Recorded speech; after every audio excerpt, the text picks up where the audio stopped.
नमस्कार। चलिए आज चलते हैं समय में काफी पीछे और एक ऐसी विशाल सभ्यता के रहस्यों को खोलते हैं जो हजारों सालों तक, सचमुच हजारों सालों तक दुनिया से छिपी हुई थी। सोचिए, एक पूरी की पूरी दुनिया जो बस खोजे जाने का इंतजार कर रही थी।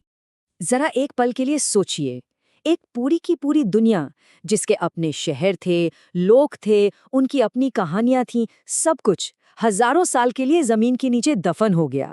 और यही सवाल हमें उस अविश्वसनीय खोज की दहलीज पर ले आता है जिसने हमारे इतिहास को देखने का नजरिया ही हमेशा के लिए बदल दिया।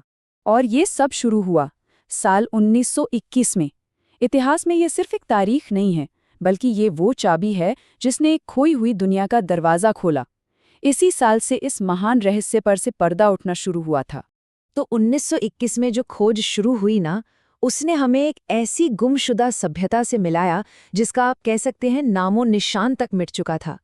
ये एक ऐसी दुनिया की कहानी है जिसे हम शायद हमेशा के लिए खो चुके थे। तो भाई सवाल ये है कि आखिर वो कौन लोग थे जिन्होंने इस गुमनाम दुनिया को फिर से खोज निकाला। चलिए अब उन खोजकर्ताओं की कहानी जानते हैं, वो हीरो जिन्होंने इस सभ्यता को इतिहास में दोबारा जिंदा कर दिया।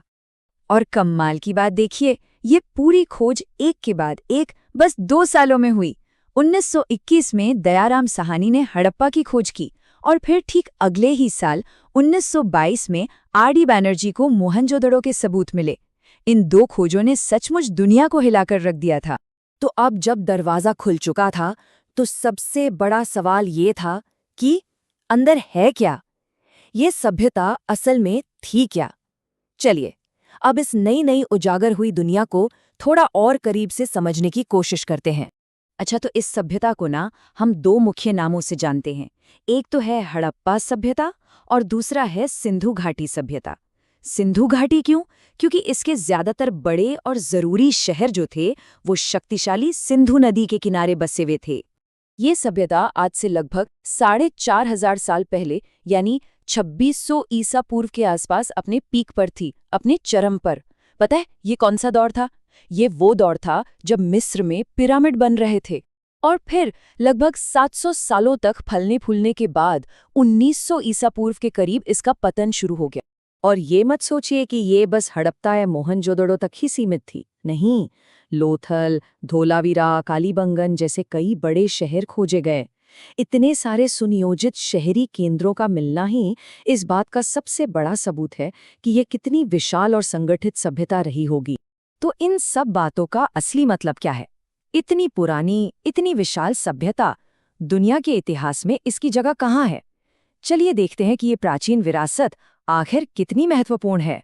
सच तो ये है, और ये बहुत बड़ी बात है, कि हड़प्पा सभ्यता दुनिया की सबसे पुरानी महान नदी घाटी सभ्यताओं में से एक है।